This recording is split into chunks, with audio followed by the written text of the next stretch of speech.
Okay, I haven't made a video in a couple of days.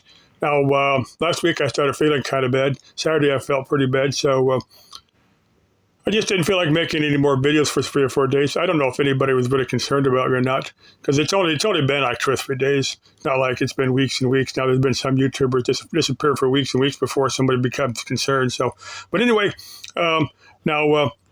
There's probably a lot of people here that know that if you got a virus or something, if you consume alcohol, it makes it much worse. So I quit. I've quit. I think Friday's the last time I had any alcohol. I haven't had it now. If you use alcohol to put yourself asleep, and stop it, it kind of takes a while to get back into rhythm of getting to sleep without consuming alcohol. I've kind of got to that point after 3 or 4 days. I've got maybe about a third of a bottle of whiskey that it could just sit there for 20 years and I never touch it.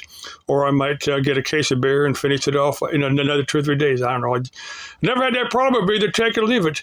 Let's see. Oh, I found my ghost meter. Like I said, I don't know if anybody was concerned that I might have become a ghost. Let me flip that on. It was with some another ammo box that I kept some other equipment in. I just didn't realize I'd put it in there. Now this has got a thermometer and a field strength meter with it.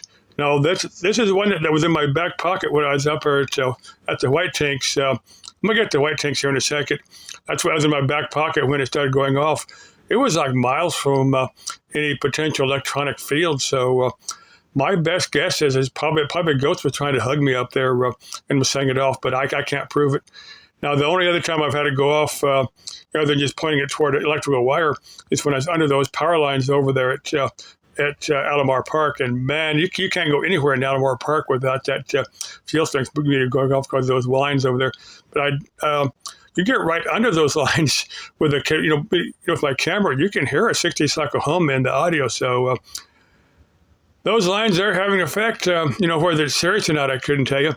Now, in one of my videos from about 3 or 4 months ago when I did from that park, that's when I bought that meter, somebody said they wouldn't send their kids to that school over there. Now, that school is probably a quarter of a mile away from those lines. I doubt that represents a serious threat. Or some liberal would have bitched about it. Now, back to the White Tanks Park. Now, we had in Haboob yesterday. Now, let me cover that first. Now, and Haboob, that's what they call it. Haboob, something like that. Now, if you type Haboob, Phoenix Haboob, 2025, you'll get this weather event. Now, this started out down like Marana or maybe North Tucson or something. It just rolled across the desert. The TV weather people were following this thing for about 3 or 4 hours. In fact, they just had nothing to continuous coverage of this Haboob. It's a big wall of dust. Now, I've covered the Strellas. Now, the Strellas are probably about 2,000 or 3,000 feet high.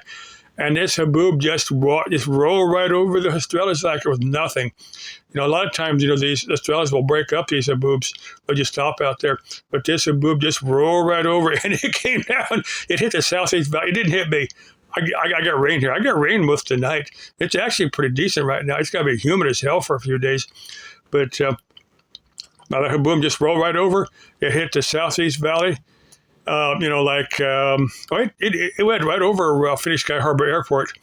It closed. They closed Sky Harbor for for a couple hours. They diverted a bunch of flights. Some of them to California, some to Texas. I think one went to Vegas. I don't know why they could have picked a little bit closer airports, but I think those were let's say they were hundreds of miles out and they knew they were hitting. So I said, well, look, just a few degrees here.